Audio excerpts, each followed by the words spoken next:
course. Bisag grabe na sila ka stress ikaw wala ka murag normal lang kaayo. Mo nang sila di nila kaya imong powers. VP Inday, Yes. magandang hapon po sa inyo. Ang pinakamamahal na Vice President Inday Sara Duterte. Yes. Welcome back to the Netherlands. Kamusta po kayo, ma'am? Okay lang man. Dumating kami nung Sunday. Yes. Kahapon. And okay naman yung flight.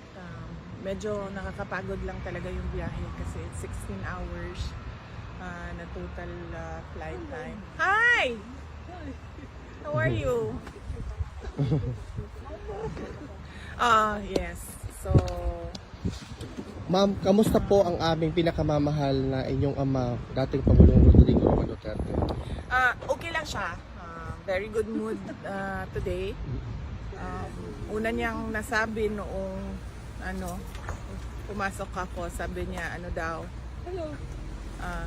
yung braso ko daw ay doble ng braso niya. So, dalawang braso daw niya yung isang braso ko. Ma'am, pakilinaw po yung sinabi ni Ma'am Elizabeth na si Tatay. Kasi ma'am, marami talagang nabahala mga kababayan natin na si Tatay Digong daw ay skin and bones. Ano po yung konsepto noon, ma'am? Pumayat siya ng sobra. Hindi niyo pa siya nakita ng ganito siya kapayat. Ganito siguro siya kapayat nung binata pa siya. Oo. So, laki ng pinayat niya. So, ito kung ito yung braso ko, doble ma. So, doble is kalahati nito. Kalahati na lang nito ang braso niya. Pero health-wise, ma'am, okay naman siya, ma'am? So far, wala man siyang, tinanong namin siya kung may mga complaints siya, wala naman siyang nararamdaman daw. So, okay naman siya. On that note, kasi wala din naman siya sa hospital part ng prison, nandun siya sa regular detention unit. Kasi lahat ng mga Pilipino, ma'am, talagang nagdadasal para sa speedy recovery ni PRRD kasi we are definitely more than willing to welcome him sa outside world. Oh yes, oo. Marami ang nagdadasal na sana ay mag-grant na yung ma-dismiss na yung kaso based on jurisdiction at hindi pa ma-desisyonan yun ngayon ay mabigyan siya ng interim release. Ma'am, meron bang mensahe si PRRD sa mga kababayan natin sa buong mundo? Sinabi niya na I did what I had to do for my country and then I have no regrets sa mga ginawa ko. Ma'am, nasabihan niyo ba siya na hindi talaga titigil yung mga Pilipino sa pagsuporta sa kanya sa pagpapakita ng siya? Oo. Nabanggit namin na nandito kayo at nabanggit din namin yung walk for Duterte noong July 5 dito sa The Hague. Na-mention din namin yung run for Duterte sa Davao City at sa Cebu noong July 6. So, alam niya. At saka yung upcoming July 19, ma'am. Oo. Ay, hindi pa. Tomorrow, babanggitin ko sa kanya yung July 19 at nabanggit ko din sa kanya na merong nagbigay na merong nagbigay ng perpetual mass sa kanya. So, araw-araw merong nagdadasal para sa kanya. Ma'am, meron po kayong message sa lahat ng mga kababayan natin sumusuporta? Unang-una, syempre, ang mensahe ng pagpapasalamat. So, lagi paulit-ulit yung pagpapasalamat namin sa ating mga kababayan sa buong mundo sa pagpapakita nila ng suporta at pagmamahal kay dating Pangulong Rodrigo Duterte at naiintindihan namin yung pag-aalala nila dahil yun din yung pag-aalala namin dahil sa kanyang edad, dahil sa kanyang health at naiintindihan din namin yung frustration nila sa kaso na ito dahil wala naman talagang basehan yung kaso kaya sana ay ma-dismiss na siya doon sa petition sa jurisdiction. Ma'am, on another note, ano po yung opinion nyo sa sinabi ni Senator Zubiri na yung impeachment complaint against you is a witch hunt pala? Witchcraft? Witch hunt. Dili na siya witchcraft. Oo, mo gina, tinuod yun na, kay ginabarang na yun ko, ma'am. No? Because you're a diamond, ma'am, it's just nag-bounce back lang sa ilaha, ma'am. Correct. Dili po nalayo ng witchcraft na ba? Kay duda na ko niabot na gid sila sa witchcraft sa ilahang kuan.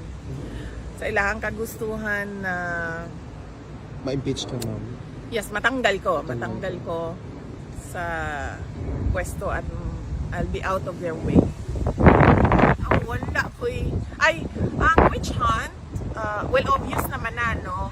Makita ninyo dito. Unang-una, makikita ninyo nung budget hearing last year, no? Na ang lahat ng tanong nila ay tungkol confidential funds lang. Meron lang silang inutusan na magtanong konti about sa budget proposal ng OVP na wala namang confidential funds, pero lahat ng tanong nakikita nyo, nagbabasa sila ng script at lahat yon confidential funds dahil doon nila kinukuha yung information nila na pang-atake at ngayon nalaman natin doon din pala nila kukunin yung information nila para sa impeachment. At kung maalala ninyo, ang presiding member ng House noon ay si Congresswoman Stella Kimbo at sinabi niya talaga on record na let's stick to our plan. Klaro yun. Ang sunod doon, kung nakikita ninyo ay yung pagkuha nila sa confidential records, no? Sa Commission on Audit. Ang ginamit nila is order galing sa House of Representatives para kunin yung mga documents doon sa loob ng Commission on Audit. At nagbukas pa sila ng hearing na para kumbaga mabigyan ng semblance ko ng legitimacy yung ginawa nilang illegal na pagkuha ng mga documents sa Commission on Audit. At nakita ninyo, nung wala na silang maitanong, dahil wala ka namang makikitang pagkakamali sa mga ginawa, ay lumipat na sila doon sa impeachment kuno. At nakita ninyo, doon sa impeachment kuno nila, nakaapat sila na articles of impeachment dahil hindi nila talaga magawang mabuo ng isang complaint na makatotohanan at meron talagang mga credible na ebidensya. So, hindi na yan siya lingid sa kaalaman ng karamihan ng ating mga kababayan. Kita nila kung ano nangyari. Correct, ma'am. Ma'am, on a different topic po. Okay lang. Ano, ma'am, my question kasi is that tinanong ko kay Attorney Kaufman ano ang reaction niya sa sinabi ni Secretary of Justice Remulla na allegedly na-destroy na yung evidence kaya hindi na sila makapag-file doon sa local court sa Pilipinas and they're ceding the issue or the situation dito sa ICC. Sinabi ni Attorney Kaufman po na as far as destroying evidence is concerned, wala pong ginawa si PRRD because that is a criminal offense. Ano po yung reaction ninyo, ma'am, sa statement ni Secretary Remulla na wala na daw evidence? A lot of Filipinos are thinking, if there are no evidence in the Philippines, what kind of evidence will be presented before the ICC? Gawa-gawa. Gawa-gawa talaga na ebidensya. At yung ibang ebidensya nila, meron din tayong ebidensya na kinuha yon by force or intimidation or harassment of individuals. So, makikita din natin yun soon, very soon. Thank you, VP. Will you be attending the SONA, VP? Of course not. No SONA for me. Kasi confirm na yung ano natin, Korea natin na Filipino community natin. Bukod po dito sa The Hague, do you intend to visit other places in Europe for this trip? Wala po. Dito lang kami sa Hague sa duration ng duty ko. So July ano ba ako? Kailan ako dumating? July 5 hanggang July 23 yung sa akin. And then, darating sa susunod si Hanilet. So actually, dito po kayo sa SONA, no? You will be here. So, be out of the country. Hindi. Oo. Kasi July 23 ako alis ng Hague. So dito lang kami. And kasi inaano namin yung 4 days a week na kasi yung bisita. So, minamaximize namin yung grant ng detention unit na 4 times a week pwede bisita. Your reaction po na gobyerno ng Pilipinas ang gagastos para sa 4 na witnesses by way of cooperating with the ICC? Well, nakakalungkot. Dahil unang-una, sinasabi nila walang ebidensya, pero meron sila ngayong witnesses na kaya naman nila pala bayaran yung pagbabiyahe. Pero nakakalungkot kasi sobrang bagal ng galaw nila para sa ating mga kababayan na naiipit sa kaguluhan sa Iran at sa Israel. Kaya kaya nakikita natin at nakikita ng taong bayan nasaan ba talaga yung priorities ng administration na ito. Apparently puro politika lang yung paninira sa politika lang yung kanilang prioridad at hindi yung mga mamamayan.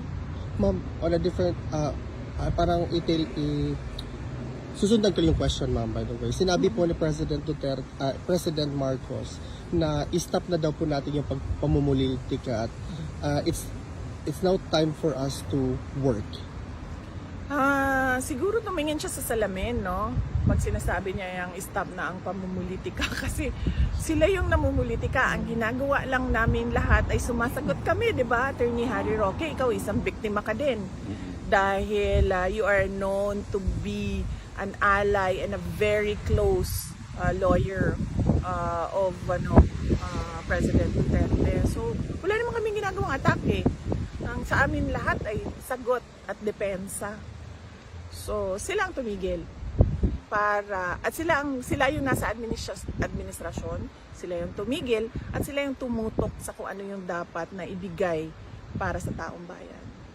Yung special affirmative defenses po sa impeachment, yung hindi pwede mag-carry over at saka barred na impeachment complaint. How confident are you that the Senate will solve that first before hearing the individual articles of impeachment?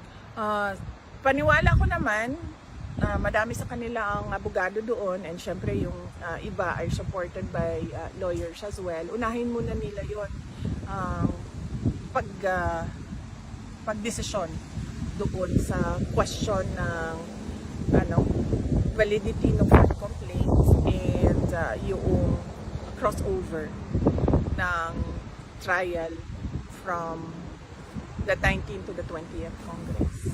Yung notice of disallowance po sa 4th quarter ng confidential fund na pending appeal, wala pa pong resolution ng appeal nila ron? Wala pa kaming i-check ko sa Office of the Vice President. Thank you, ma'am. Okay. Well, I'm sure you've salamat. answered it already, but Tatay Digo, how is he? So si PRD, kanina ipa-expound kung ano yung skin and bones, payat siya at sobrang payat niya na hindi nyo pa siya nakita na ganito kapayat. Siguro nakita ko siyang ganito kapayat nung binata pa siya and sa photo nung binata pa siya. Yung kanyang braso ay kalahati lang ng braso ko. So ganyan siya kapayat. But para sa akin lang he looks good na payat siya kesa sa yung malaki ang tiyan, tapos parang unhealthy tingnan at mukhang nakakatakot para sa kanyang heart. So I like him this way, medyo slim. Pero nabanggit nyo yung baho sa kanya na naaabala yung mga supporters niya na nabali sa pagbayad niya. Oo, nabanggit ko din na yun sa kanya. Sabi ko nga kanina, naiintindihan namin yung concern. Because ang is yung pagpayat niya ay hindi naman niya kagustuhan dahil talaga yon sa appetite, loss of appetite niya. Siguro sa mga pangyayari and of course siguro kasi hindi traditional Filipino food yung niya, nakasanayan. Yung mga pagkaing Pilipino na nakasanayan niya, hindi yung yun ang meron dito para sa kanya. At one more last question po, Pisa. Nabalitaan niyo po ba yung unity walk namin ng July 5? Yes, oo. Nakita ko din yung videos. Nabanggit ko din. 7 kilometers. Nabanggit, ako. nabanggit ko din kay Tapos na. dating Pangulong Duterte yung Unity Walk July 5 dito sa The Hague. At nabanggit ko din yung Run for Duterte, yung fun run sa Davao City at sa Cebu nung July 6. So nabanggit ko yon sa kanya. And Yung alam sa din po niya sa 19. Sa 19, bukas ko babanggitin na sa kanya, nakalimutan ko kanina kasi nag-updating lang ako kung anong mga nangyari. So mag-update ako kung ano yung mga future na mangyayari bukas. Thank you, VP. Thank you, ma'am. Salamat. Mabuhay po kayo, Thank ma'am. you. Ma'am, mas maaga